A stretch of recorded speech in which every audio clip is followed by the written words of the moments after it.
नमस्कार, आप देख रहे हैं न्यूज स्टेट और मैं हूं आपके साथ पंकज मिश्रा।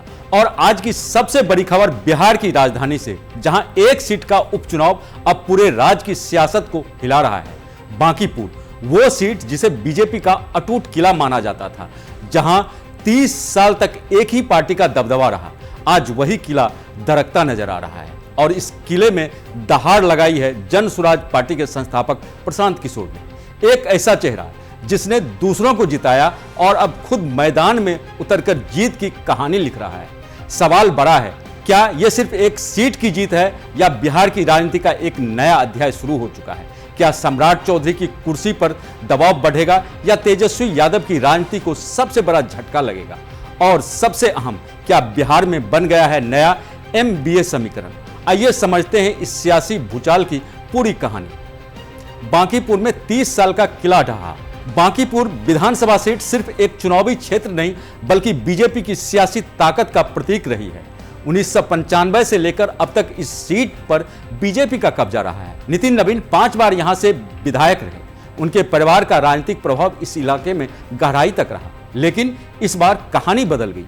जैसे ही मतगणना शुरू हुई, शुरुआती राउंड से ही एक अलग ट्रेंड सामने आया।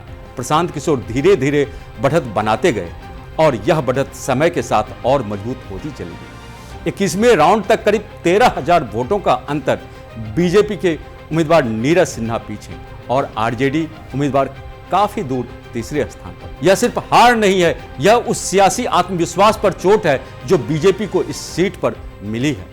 मतदाताओं ने साफ संकेत दिया है कि अब वो परंपरा से आगे बढ़कर विकल्प को मौका देने के लिए तैयार है, और यही इस चुनाव का सबसे बड़ा संदेश है। वो ठीक है, बधाई दी है। बधाई सम्राट चौधरी ने मुझे पहले भी अपना भाई बोला है। मेरी कोई सम्राट चौधरी से व्यक्तिगत लड़ाई नहीं है। लड़ाई इस बात की है कि 13 करोड़ बिहार के लोगों का जीवन सुधारने के लिए क्या हम लोग को कोई काबिल व्यक्ति हम लोग का नेतृत्व करना चाहिए, या कोई ऐसा व्यक्ति नेतृत्व करना चाहिए जिसका चाल चरित्र चेहरा खुद ही क्वेश्चनेबल है। बात व्यक्ति की नहीं है, बात इसकी है कि बिहार आज देश का सबसे गरीब और पिछड़ा राज्य है।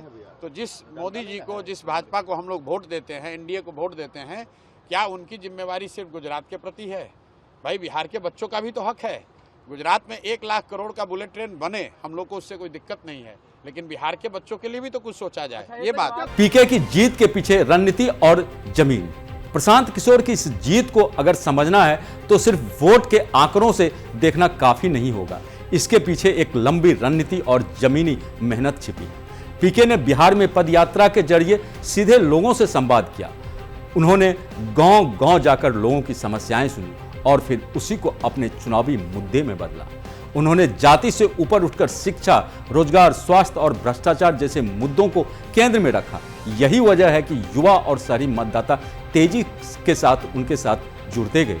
दूसरी तरफ बीजेपी संगठन में जो अंदरूनी असंतोष था, उसने भी पीके को फायदा पहुंचाया। उम्मीदवार बदलने की प्रक्रिया, टिकट को लेकर असमंजस और स्थानीय स्तर पर नाराजगी, इन सब ने बीजेपी की पकड़ को कमजोर किया।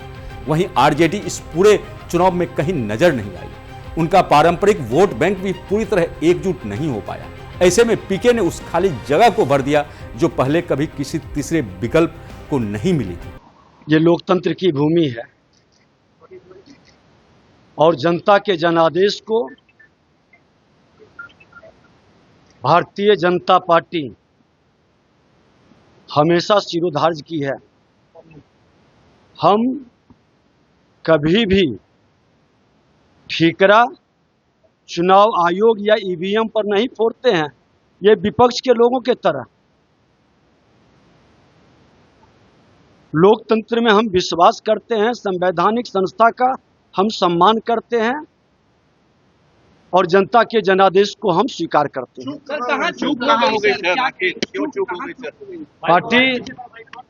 पार्टी गहन समीक्षा करेगी। बिहार की यही धरती है जहां अभी 6 महीना भी नहीं बीता है, 202 सीट भी हम जीते हैं, ये याद रखें। क्या बिहार में बन गया नया MBA समीकरण? इस चुनाव के बाद सबसे ज्यादा चर्चा जिस बात की हो रही है वो है नया MBA समीकरण, यानी मुस्लिम, भूमिहार, ब्राह्मण और यादव अहीर। अगर ये तीनों वर्ग एक साथ आते हैं तो बिहार की राजनीति का पूरा गणित बदल सकता है। अब तक आरजेडी का MY समीकरण यानी मुस्लिम यादव उनकी सबसे बड़ी ताकत रहा है। वहीं बीजेपी सवर्ण वोट पर निर्भर रही, लेकिन बांकीपुर में दोनों ही समीकरण कमजोर पड़ते नजर आए।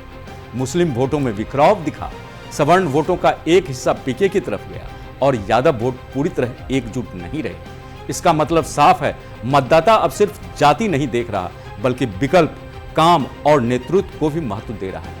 अगर यह ट्रेंड आगे भी जारी रहता है तो बिहार में एक नई राजनीति की नींव पड़ सकती है, जहां जाति के बजाय मुद्दे और प्रदर्शन चुनाव तय करेंगे। बीजेपी के लिए बड़ा झटका, आरजेडी के लिए खतरा। बांकीपुर चुनाव का नतीजा बीजेपी के लिए एक बड़ा झटका है, क्योंकि यह सिर्फ एक सीट की हार नहीं बल्कि उनके मजबूत वोट बैंक में दरार का संकेत है।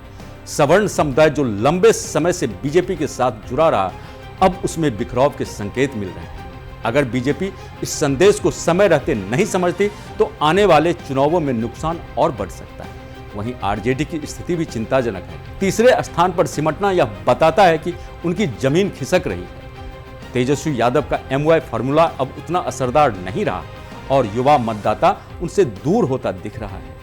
पीके की एंट्री ने आरजेडी के सामने सबसे बड़ी चुनौती खड़ी कर दी है, क्योंकि अब मुकाबला सिर्फ बीजेपी से नहीं बल्कि एक नए विकल्प से भी, जो सीधे उनके वोट बैंक में सेंध लगा रहा है। सम्राट बनाम तेजस्वी, किस पर ज्यादा दबाव? अब सबसे बड़ा सवाल यही है कि प्रशांत किशोर की जीत से किसे ज्यादा टेंशन, सम्राट चौधरी या तेजस्वी यादव? अगर बीजेपी की बात करें तो यह हार उनके लिए प्रतिष्ठा का सवाल जरूर है, लेकिन सरकार पर इसका सीधा असर नहीं पड़ेगा। हाँ, संगठन और नेतृत्व पर सवाल जरूर उठेंगे, लेकिन तेजस्वी यादव के लिए स्थिति ज्यादा गंभीर है, क्योंकि पीके सीधे उनकी राजनीतिक जमीन पर चुनौती दे रहे हैं। प्रशांत किशोर का विधानसभा पहुंचना मतलब एक मजबूत विपक्षी चेहरा होना, जो सिर्फ आरोप नहीं लगाएगा बल्कि डेटा और तथ्यों के साथ सरकार को घेरने की कोशिश करेगा। इससे तेजस्वी की भूमिका और सीमित हो सकती है और युवाओं के बीच उनकी पकड़ कमजोर पड़ सकती है। इसलिए सियासी जानकारों का मानना है कि पीके की जीत का सबसे बड़ा असर आरजेडी पर पड़ने वाला है। 2027 से पहले बदल सकता है बिहार का राजनीतिक नक्शा। बांकीपुर उपचुनाव नतीजा भले ही एक सीट का हो, लेकिन इसके संकेत दूरगामी है। अगर जन स्वराज पार्टी इसी तरह आगे बढ़ती है और पीके अपने जनाधार को मजबूत करते हैं तो 2027 से पहले बिहार की राजनीति में बड़ा बदलाव देखने को मिल सकता है। तीसरे विकल्प की तलाश कर रही जनता को एक नया चेहरा मिल गया है, जो पारंपरिक राजनीति से अलग सोच और रणनीति लेकर आया है। हालांकि यह भी सच है कि एक सीट पूरे राज्य का प्रतिनिधित्व नहीं करती, लेकिन यह एक ट्रेंड जरूर सेट करती है। और अगर यह ट्रेंड जारी रहता है तो आने वाले चुनावों में समीकरण पूरी तरह बदल सकते हैं। बीजेपी और आरजेडी दोनों को अपनी रणनीति पर दोबारा विचार करना होगा, क्योंकि अब मुकाबला सिर्फ आपस में नहीं बल्कि एक नए खिलाड़ी से भी। क्या पीके बनेंगे बिहार की नई सियासी धुरी? प्रशांत किशोर की सबसे बड़ी ताकत अनुभव और उनकी सोच है। उन्होंने देश की कई बड़ी पार्टियों के साथ काम किया है और चुनावी रणनीति की गहरी समझ रखते हैं। अब जब वे खुद मैदान में उतर चुके हैं तो उनकी हर चाल सोच समझकर होगी। अगर वे अपने इस जीत को एक बड़े जन आंदोलन में बदल पाते हैं तो वे बिहार की राजनीति की नई धुरी बन सकते हैं। लेकिन चुनौती भी कम नहीं। संगठन को मजबूत करना, कार्यकर्ताओं का नेटवर्क तैयार करना और हर क्षेत्र में अपनी मौजूदगी दर्ज कराना, यह सब आसान नहीं होगा। लेकिन अगर पीके इसमें सफल होते हैं तो आने वाले समय में बिहार की राजनीति में उनका कद तेजी से बढ़ सकता है। तो बांकीपुर से निकली यह सियासी गूंज अब पूरे बिहार में सुनाई दे रही है। क्या यह बदलाव की शुरुआत है या सिर्फ एक चुनावी इत्तेफाक? यह आने वाला वक्त तय करेगा।